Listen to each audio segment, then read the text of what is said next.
Jenderal Ahmad Yani memangku jabatan sebagai Panglima Angkatan Darat pada tanggal 23 Juni tahun 1962 hingga tanggal 1 Oktober tahun 1965.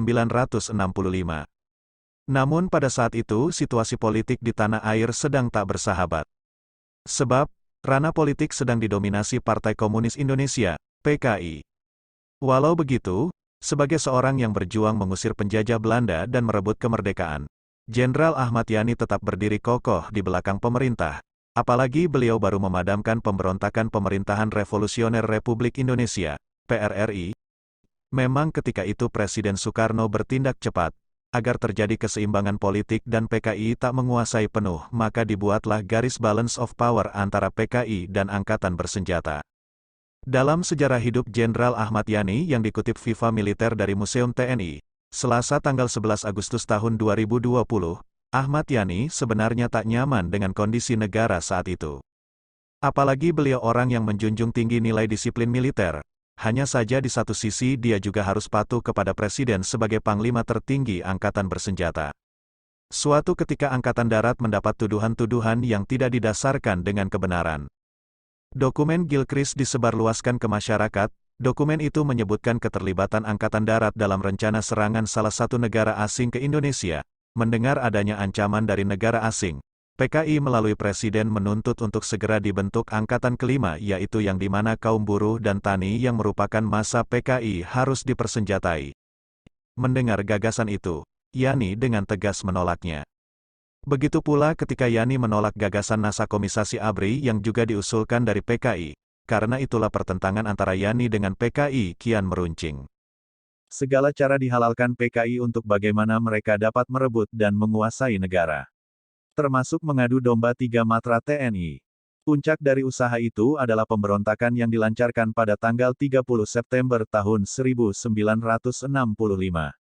Pemberontakan inilah yang kemudian lebih dikenal dengan peristiwa G30 SPKI. Memang sasaran pertama dari pemberontakan itu dengan melumpuhkan Angkatan Darat, sehingga pejabat-pejabat Angkatan Darat harus diculik dan dibunuh, termasuk Jenderal Ahmad Yani. Pada tanggal 1 Oktober tahun 1965, tepat di rumah Ahmad Yani yang terletak di ujung Jalan Lembang, Jakarta, sekelompok penculik berhasil menyergap pasukan pengawal. Setelah itu Sersan Tumiran dalam pakaian seragam Cakrabirawa, pasukan pengawal istana, masuk ke dalam rumah dan memerintahkan Embok Milah, asisten rumah tangga, untuk membangunkan Jenderal Yani. Karena tidak berani, ia meminta Edi, putra bungsu Yani, untuk membangunkan ayahnya. Beberapa anggota penculik lainnya yang masuk melalui pintu samping menimbulkan kegaduhan sehingga membangunkan semua anak-anak Yani. Mendengar itu, Jenderal Yani segera bangun dan keluar ke ruang tamu belakang untuk menemui utusan tersebut. Saat itu Yani sama sekali tidak curiga. Ada apa? Bapak diminta menghadap Presiden. Sekarang juga. Karena yang datang adalah anggota Cakrabirawa, Sersan Raswat yang memakai tanda pangkat Kapten meminta Jenderal Yani yang diperintahkan Presiden untuk menghadap ke istana. Pada saat itu sempat terjadi adu mulut antara Yani dengan Tumiran. Karena waktu itu Yani ingin bersiap diri, namun ditentang oleh Tumiran yang menyebabkan Yani naik pitam. Yani sempat melontarkan kata-kata pada Tumiran tentang apa yang ia ketahui. Kemudian Yani melangkah masuk ke ruangan tengah dengan menutup pintu kaca. Kemudian Prakadokrin terkena tempelengan dari Yani. Tanpa ragu, Sersan Giyadi yang berdiri di samping Dokrin melepaskan begitu banyak tembakan ke arah Yani yang sedang membelakangi pintu kaca. Setelah itu peluru-peluru menembus pintu kaca dan mengenai tubuh Jenderal Yani dan ia pun rubuh tak berdaya dengan tubuh yang bersimbah darah.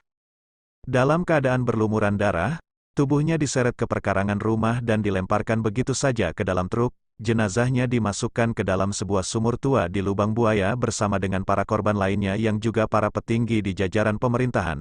Pada tanggal 3 Oktober tahun 1965, sumur itu ditemukan. Pada hari ulang tahun ABRI ke-20, jenazah-jenazah korban pengkhianatan PKI dimakamkan di Taman Makam Pahlawan Kalibata dengan upacara militer yang hikmat sekaligus mengharukan. Berkat pengabdiannya kepada negara, tokoh Angkatan Darat yang memiliki 13 tanda jasa dan sekaligus ayah dari 8 orang anak dianugerahkan kepadanya gelar Pahlawan Revolusi pada tanggal 5 Oktober tahun 1965.